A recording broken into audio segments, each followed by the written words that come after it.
باقی صحابہ کرام رضی اللہ عنہم اجمعین نے اپنی اپنی حیثیت کے مطابق اللہ تعالی کی راہ میں اس کی خوشنودی کے لیے مال لیا. اب اس کا ربط ہو گیا، یہ لفظ جو ہے نا اس کی خوشنودی کے لیے، اللہ کی خوشنودی کے لیے اس پیراگراف کا ربط ہو گیا پورے سبق کے ساتھ. بھائی آپ جو کہہ رہے ہیں کہ انہوں نے مدد جمع کیا، جنگی چیزیں کی، یہ وہ، اس کے اخلاص اور تقویٰ سے کیا ضرورت ہے؟ کیا ربط ہے، کیا تعلق ہے اس کا؟ تو فرمایا اس کی خوشنودی کے لیے، اس کی خوشنودی کے لیے کیا سبق میں اس کا تعلق سمجھ آ گیا نا. ایک صحابی کے پاس دینے کو کچھ نہ، تو انہوں نے دن بھر کی مزدوری کی جس کے عوض کچھ کھجوریں ملی، جس کے عوض کچھ انہوں نے وہی کھجوریں حضور صلی اللہ علیہ وسلم کی خدمت میں پیش کر دی. حضور صلی اللہ علیہ وسلم نے ان کے جذبہ اور اخلاص کی بڑی قدر کی، بڑی بس معلوم ہوا. اچھا آپ صلی اللہ علیہ وسلم نے کیا کیا، یہ صاحب کتاب نے نہیں فرمایا. آپ صلی اللہ علیہ وسلم نے ان کھجوروں کو لے کر وہ جو کھجوریں پڑی ہوئی تھی ان کے اوپر بچھا دیا. سمجھ آ رہی ہے؟ کئی ساری کھجوریں پڑی ہوئی تھی، آپ نے ایک مٹھی کھجور لے کر وہ ان کے اوپر ایسے پھیلا دیا.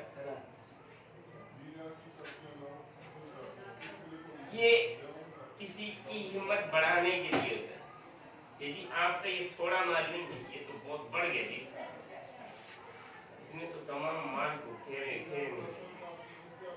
بس معلوم ہوا کہ اخلاص و تقویٰ کے ساتھ کیا گیا معمولی سی نیکی کا کام دکھاوے کے بڑے بڑے کاموں کی نسبت اللہ تعالی کی نظر میں بہت وقعت رکھتا ہے. وقعت، وقع، یقع، مقام، بہت وقعت رکھتا ہے، بڑا مقام رکھتا ہے.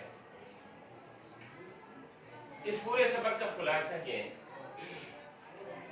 کہ چھوٹے بڑے تمام اعمال اگر اخلاص اور تقویٰ کے ساتھ صرف اور صرف اللہ کی خوشنودی اور رضا کے لیے کیے جائیں نا، صرف اور صرف کس لیے کیے جائیں، اللہ کی خوشنودی اور رضا میں، تو اللہ تعالیٰ کی ہاں اس کی بڑی قدر و قیمت ہے، بڑی قدر و قیمت ہے. کام میرے لیے کیے.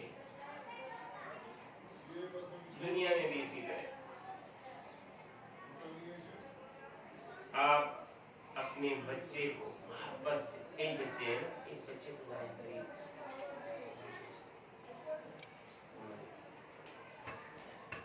وہ بڑا خوش ہو، وہ بڑا اس کی امی کو دے دیے 2000، یہ لو بچوں کے لیے. بچہ خوش نہیں ہوتا کیونکہ امی کو دکھانے کے لیے دیے استاد. سمجھ آئی؟ ملیں گے تو بچے کو، مگر وہ 10 روپے جو تو نے بچے کو قریب بلا کر کان میں تیرے، بے شک جو 10 روپے امی دے گی اس سے بھی اتنی چیز آئے گی، مگر اس 10 روپے کی وجہ سے بچے کا سینہ اتنا ہو جاتا ہے. سمجھ آ رہی؟ بڑے سے بڑے اعمال اپنی روح اخلاص و تقویٰ سے خالی ہونے کی وجہ سے اللہ کے ہاں بے قدر و قیمت ہو جائے. فوتگی پر کارڈ چھپوائے جاتے ہیں ہمارے معاملات. فوتگی پر فلاں صاحب اس کا تو وہ ہے خیرات ہے، فلاں لوگ آئیں گے. کتنا خرچہ ہوا؟ بڑا خرچہ ہوتا ہے. 80 لاکھ لوگ داخل ہو رہے ہیں، غریب باہر نکلو، وہ جو بچے ہوئے چاول ہیں یار ان میں تقسیم کرو، وہ جو واپس آ رہے. اب اس 1 لاکھ 2 لاکھ 4 لاکھ 5 لاکھ 10 20 لاکھ کا اللہ کی آپ سمجھتے ہیں کہ یہ وڈیرے کھائیں گے، یہ مولوی صاحب کھائے گا، یہ دکھلانے والے لوگ کھائیں گے اور میرے ابا حضور کو ثواب ملے گا؟ ممکن نہیں ہے بیٹا. آپ 1 کلو گندم لی، پڑوس کے گھر میں گئے، غریب کے گھر میں دروازہ بجایا، بچہ نکلا، بیٹا یہ میرا، نکل کر آئے. نہ پڑوسی کو پتا کہ دینے والا کون تھا، نہ اس کے بچے کو پتا، نہ دوسرے لوگوں کو پتا چلا کہ یہ آیا کہاں سے. ہے کتنا؟ 1 کلو گندم، کتنی؟ 1 کلو۔ مگر یہ 1 کلو گندم اس 10 لاکھ کی خیرات سے وزنی ہے۔ اس چیز کو ٹرینڈ کرو، عام کرو، لوگوں کا ذہن بناؤ کہ لوگوں میں دکھلاوے کے لیے خیرات سے بہتر ہے مستحقین کے گھر پر جا کر کچھ پہنچاؤ۔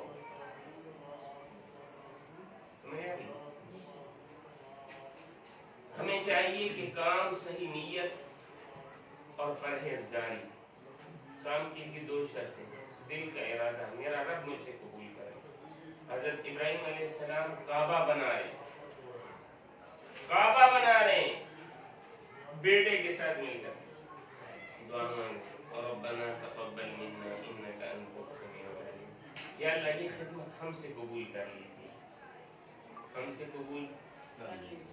کعبہ بنا رہے ہیں، ہونا تو یہ چاہیے کہ بھائی میں نبی ہوں، اللہ نے کہا تیری اولاد سے نبی آئیں گے، تیرے لیے اللہ کے لیے میں آگ میں گیا ہوں، بیوی اور بچے کو چھوڑ کے گیا ہوں، اللہ کے حکم پر گھر بنا رہا ہوں، یہ تو قبول ہے، مگر پھر رو رہے ربنا تقبل منا انک انت السمیع العلیم، اللہ جی یہ خدمت قبول کر لیجیے۔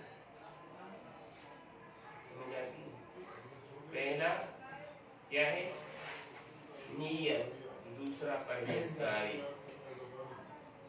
گناہوں سے بچتے ہوئے تاکہ اللہ خوش ہوں اور راضی ہو جائیں اور دنیا اور آخرت میں کامیاب ہوں۔ سمجھ آئی؟ تو بھائی اس سے ہمیں سبق کیا ملتا ہے؟ ہمارے ہر عمل میں اللہ کو راضی کرنا مقصد ہو۔ جب اللہ راضی ہو گیا، میں ایک ریڑھی چلانے والا ہوں، میں ایک بے نام شخص ہوں، لوگ میرے جانے پر کھڑے نہیں ہوتے، لوگ میری سفارش قبول نہیں کرتے، مگر اللہ میں نے راضی کر لیا اس چھوٹی سی زندگی میں، تو آخرت کی زندگی میری کامیاب ہو گئی۔ سمجھ آئی؟ اور میں کامیاب ہو گیا، اگرچہ میں ریڑھی چلاتے چلاتے مر گیا، بھوکا دن رات گزارتے گزارتے مر گیا، اور اگر میں ملک کا بادشاہ تھا، ملک کی حکومت اور باغ دور میرے پاس تھی، میرے اشارے پر لاکھوں لوگ اپنی گردنیں کٹانے کے لیے تیار تھے،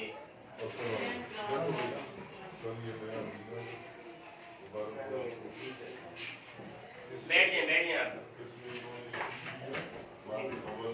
جی سر۔ اس روایت میں آپ پارہ نمبر 9 تا 18 10 پارے ناظرہ قرآن مجید پڑھیں گے، ٹھیک ہے؟ یہ کہہ رہا ہے پھر سرگرمیوں کے بعد یہ کہہ رہا ہے کہ حفظ قرآن مجید، اچھا یہ سورت ابھی نہیں زبانی یاد کروائیں، ایک آیت یومیہ یاد کروائیں۔ اس میں وہ ایک یہ سب دعا غلط کی ہے سر، غفرانک الحمدللہ، غفرانہ کا مکمل ہے، غفرانہ کا ایک مکمل دعا ہے بیت الخلاء سے نکلنے کی، اور الحمدللہ الذی اذھب عنی العذاب وعافانی یہ ایک مستقل دعا ہے، مگر غفرانہ کا دعا جو غفرانہ یہ مکمل ہے، یہ خود بھی مکمل ہے، یہ درست ہے۔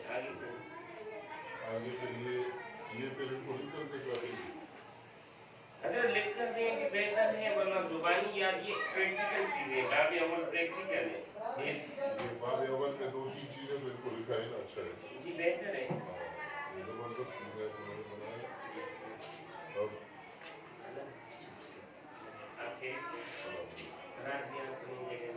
سر ابھی میں خود کیا کرا ہاں میرے بھائی، تو کیا عرض کر رہا تھا میں؟ دولت کے انبار میرے پاس ہیں، مگر میں اللہ کو راضی نہیں کر سکتا، اللہ کو تو میں ناکام، تو میں کیوں؟ دیکھو جو خاکہ ہوتا ہے نا، خاکہ اسٹیج ڈرامے میں کسی کو بادشاہ بنا دیا گیا اور وہ خود کو بادشاہ سمجھنے لگے، اس سے بڑا بیوقوف کوئی ہے؟ کچھ ڈراماز ایک چھوٹی سی اسٹیج پر ہوتے ہیں اور کچھ ڈرامے اس دنیا کی اسٹیج پر ہوتے ہیں. کسی کو وقتی طور کا بادشاہ بنا دیا وہ اللہ کو بھول جائے تو یہ اس کی بے وقوفی. سمجھ آ رہی؟ بند کر